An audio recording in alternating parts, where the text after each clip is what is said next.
आपण म्हणतोय की आम्हाला पित्तरबाधा आहे. ओके, मग पित्तरबाधाकडे आहे त्याच्यामध्ये आज नवीन एक म्हणजे हे आलं आणि हे फॅड हे कोकणात उतरलं आहे.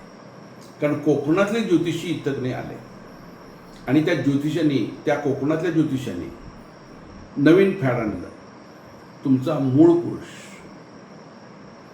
ठीक आहे, मूळ पुरुष ही संकल्पना बरोबर आहे, पण या मूळ पुरुषाचा पत्रिकेच्या रिडिंगसाठी किंवा बघण्यासाठी काहीही संबंध येत नाही. ही पहिली गोष्ट.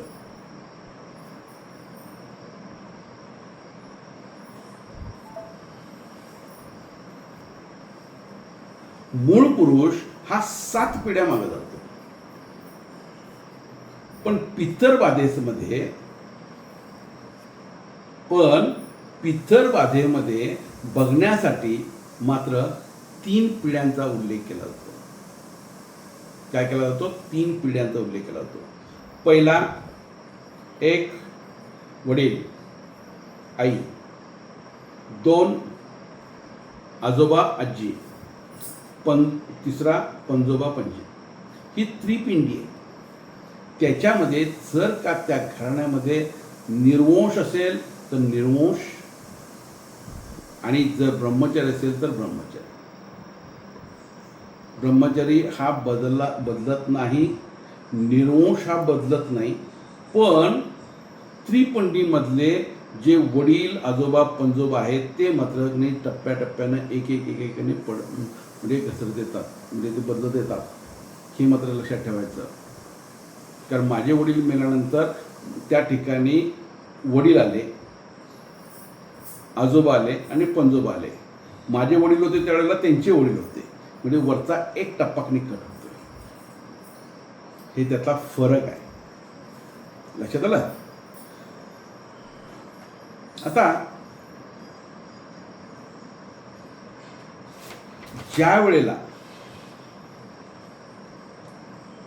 आम्ही पित्तरबाधा म्हणतो, ती पित्तरबाधा कशा पद्धतीने येते याचा विचार आपल्याला केला पाहिजे. आणि हा विचार त्या पत्रिकेत लिहिलेला असतो.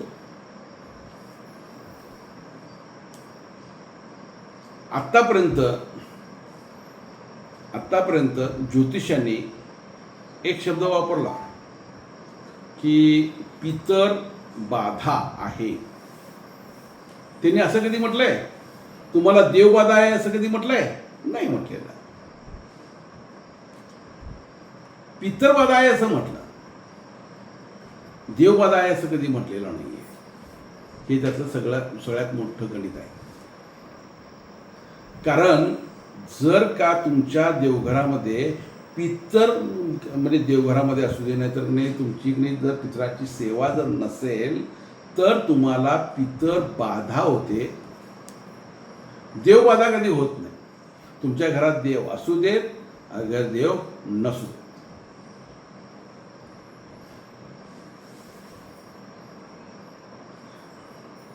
देवांचं कार्य काय आणि पितरांचं कार्य काय याच्यामधला जो फरक आहे तो फरक इथं लक्षात घेतला पाहिजे. आणि तो फरक आमचा ज्योतिषी घेणा झाला आहे. पितर हे काय करतात, कुलदेव हे काय करतात, तर ज्या वेळेला घरामध्ये देव असतात त्यावेळेला इतर ताकदींना ते बंधन करतात आणि त्या बंधनातून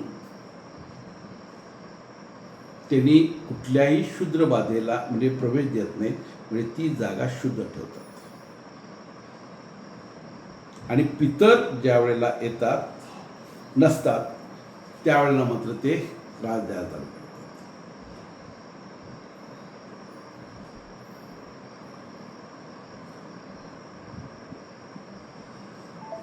पितरबाधा आहे, ओके.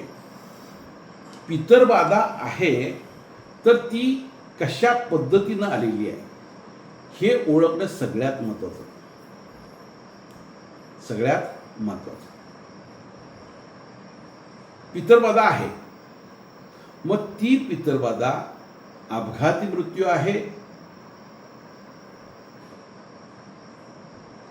कोणताकडे अघटित घटना घडलेली आहे, एखादी बाई डिलिव्हरीमध्ये मेलेली आहे, वेगळ्या प्रकारे म्हणजे तिचा क्रूर मृत्यू झालेला आहे. या वेगवेगळ्या प्रकारचे त्या घटना येतात आणि त्यातून पितरबाधा तयार होते.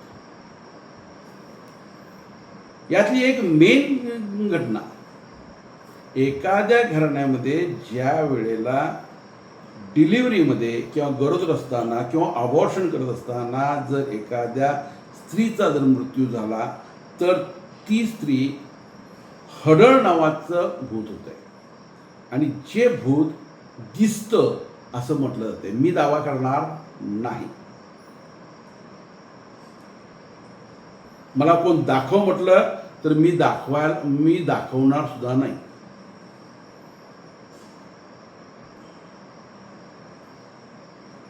Okay, clear. हडळ आहे, हडळीचा म्हणजे सहवास जाणवतोय. हडळनंतर येते ती लावा. ही दिसणारा प्रकार म्हटला तर फक्त एकच. आणि न बांधणारी जी भूतं आहेत त्या भूतामध्ये दिसणारा प्रकार एकच, आणि तो म्हणजे महापुरुष. वेताळ दिसणारे तो महापुरुष दिसतो. महापुरुष दिसतो, त्याचा येण्या जाण्याचा जो मार्ग आहे तो दिसतो. तो कसा बघायची त्याची मेथड पाहिजे सांगतो. ते तुमचं तुम्ही बघायचं आहे. मला काही काय त्याच्यामध्ये घ्यायचं नाही. तुमचा रिसर्च तुमच्याबरोबर, माझा रिसर्च माझ्याबरोबर. मी तो दावा करणार नाही की मी दाखवतो, मी प्रूव्ह करतो. मला काहीही गरज नाही. ओके.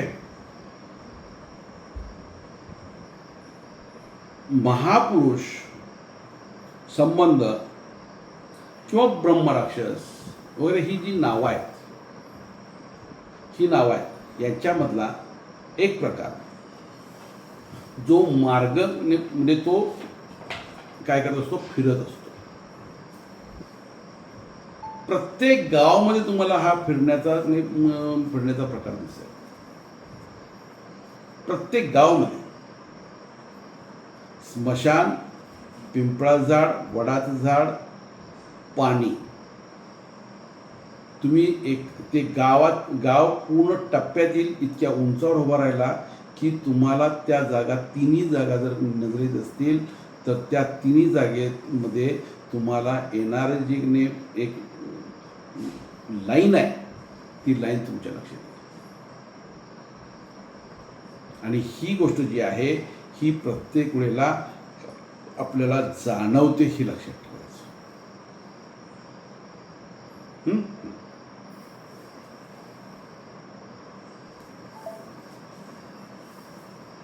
मसोबा, इटलाई वगैरे प्रकारची जी देवता आहेत ती देवता ह्या रक्षण देवता असतात.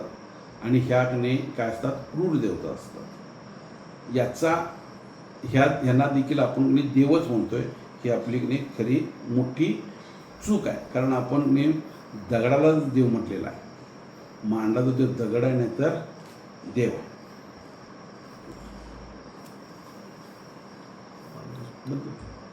बंदच होतं ते. बंद केलं.